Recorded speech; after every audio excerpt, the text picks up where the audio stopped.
Welcome to the LA Auto Show. I'm going to show you around some of the really interesting cars at the show today. We're starting on the Toyota stand. I'm here with Eric from RevMatch TV.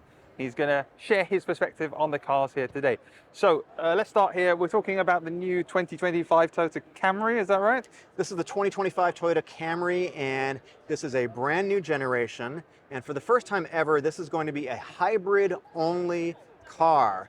And that is something that Honda isn't even doing. They've got gas options in their vehicles, and this is going to be front-wheel drive or all-wheel drive, and they're going to have 4 different trim packages, and they're trying to move this a little bit upscale, but I still think it's going to be pretty well priced. Okay, interesting. And you know, in Europe, Honda actually, in the UK, they're only doing hybrids. Interesting. So that's an interesting comparison, and I think Toyota are still doing both. So I think it's like a swap over of how things are, which is interesting. We're over by the 2024 Toyota Tacoma pickup truck here. So Eric, what is this? Please tell me about it. So this is a pretty significant change because the last generation has been around for a long time. So this is a brand new generation of pickup truck. It's going to be available at dealers later this year. You're going to have 2 different engine choices, including a hybrid, and 8 different trim packages. This is the top level trim called the Limited. This is going to be a new trim package that they haven't actually had before, and you're going to go all the way from the SR, the SR5, the Pre-Runner, the TRD Pro, and it's got something for everyone. And I just drove it. I can't tell you anything about it yet, but this is going to be a big seller for Toyota this year. So check out his video when it's out on this car, because he's driven it, like he said. So go to his YouTube channel, RevMatch TV. This is a 2025 Crown Signia. So Eric, tell me about this, please. So this is a crossover vehicle that was introduced into the US last year as a sedan only. And so now they had this in Japan previously, but they've introduced the crossover version here for the US market. This has got 243 horsepower. It gets about 36 miles per gallon combined. It is all-wheel drive only, and it is also only a hybrid. You really like the design of this, don't you? You were saying that you're a big fan of this. I love the design of this. This has sort of a shooting brake design that reminds me a little bit of the Ferrari Purosang, which I know is heresy, but I really love the silhouette of this.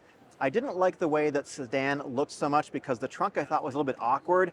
This resolves all of those issues. I think the proportions are beautiful. I think this is a great looking car, and it sort of is moving up a little bit into the Lexus territory in terms of luxury, but hopefully not the price. And we got these lights. So this is now becoming a Toyota kind of signature, isn't it? These headlights, which started on the new Prius, right? Right, so they have these very sharp angular headlights that sort of go up into the body, and then you have this continuous grille that goes all the way across, and you're seeing this as a theme across the different Toyota products. And also the lower part of the grille, you have this trapezoidal kind of look too, with different styles of inserts, different styles of cutouts here, depending on the vehicle. But I think they're making a really nice sort of harmonized look for their vehicles right now. Yeah, I agree. I think this is a really nice looking car, and very interesting to learn all about all the new Toyota cars that are in the US, and not all of these are available in the UK and Europe, so really interesting. I'm at the Ford stand here with Mach. We're by the new Mach Rally. Could you tell me a bit about this, please?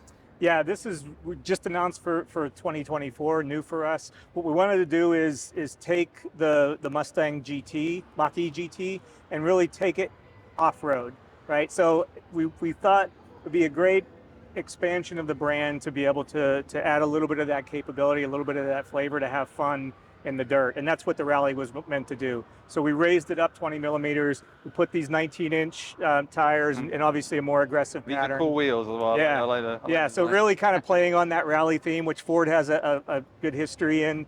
And then also retuned the dampers, retuned the shocks, and put a Rally mode for the actual electronic controls. So that way you can have a lot of fun, just a blast to drive in the dirt. And for us, you know, when we talk about EVs, it's really about expanding. We don't want to just continue to do what we're doing with ICE vehicles. We try to use our EVs to expand and go into new areas. And this was really a fun one for us to really hit on that rallycross and that off-road adventure type of customer. Does having the electric motors make it better for going off-road? Does it give an improvement? There's a lot of ability to control the torque, right? And so you have dual motors and a lot of torque, right? So the ability to control that with electronic controls, and for us, making sure you can have a little fun, making sure that you can get it to yaw and really be able to play in the dirt.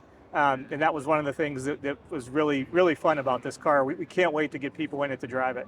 Yeah, I mean, it looks incredible. The design, the wing at the back here. What benefit does a wing give you then? Is it just part of the design, or is there like an aerodynamic We benefit? wanted to make sure that we lived up to the rally Okay. heritage, you know, and so it obviously, you know, I don't think it's adding much downforce, but it actually makes it look really It cool. does. It does. It looks very, very cool. Yeah, and a lot of details on the car, the white wheels, the white interior accents, that we just wanted to add that flavor to make sure that we were being authentic to, you know, a true, you know, rallycross type of vehicle. I know it's very impressive. It caught my eye straight away when I came in here, and I was thinking that would be fantastic to go off-roading. And it's also interesting. I think you've seen, as I'm sure you're aware, companies like Lamborghini and Porsche have gone towards trying to take their cars to be more off-road. And you know, you've got this heritage of doing off-road, and you know, this is a great opportunity.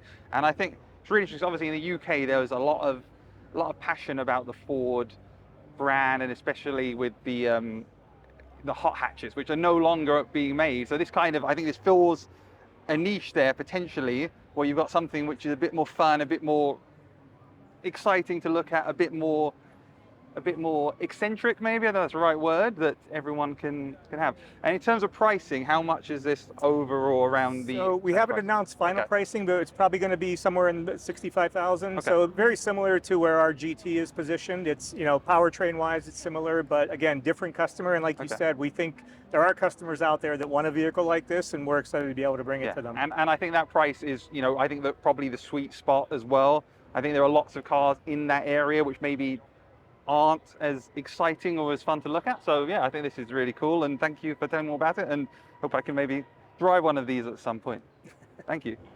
Here I am at the LA Auto Show, and this is the Kia EV3 concept, which is a much smaller EV, and you can see how spacious and roomy it is. I mean, look at that room. I love the way these doors open. It builds on the EV9, which we've seen, and which I'm going to do a video on shortly, so keep your eyes open. And this is just a really, really cool concept. And Kia's new designs, I really love them. They're doing a lot of great work with design and really leading the electric car market. I mean, look at these doors. I mean, how cool are these? I mean, there is so much space in this car, and you can fit a small bike in the back as well. There's tons of cargo space. This is the EV4, which has also been announced with the EV3, and this is a slightly different design. So Kia has these star map lights, which is a new signature of their lights, and this is more of a sporty coupe design, whereas EV3 is more of a hatchback design. I love this matte gold finish. So these are really exciting concepts from Kia. I'm sure, like the EV9, they will go into production, and in a few years, maybe even next year, who knows, we might be seeing these on the road, the EV3 and the EV4. Really, really very, very good design and very interesting to see. This is a new Genesis G80 Coupe. Now, I love Genesis. I've got reviews of all the models on my channel, and I think they make some of the highest quality, best cars that you can get at really, really great prices. And this is the GV80 Coupe. So this has got a coupe design. Here at the back of the coupe version is the coupe. So you can see how we've still got the Genesis lights, we've still got the dual lights at the front and the back, but we've now got a more sporty design, and we've also got this cool dual kind of spoiler design, one on each side of the back window. So that is very cool. So continuation of the Genesis model line.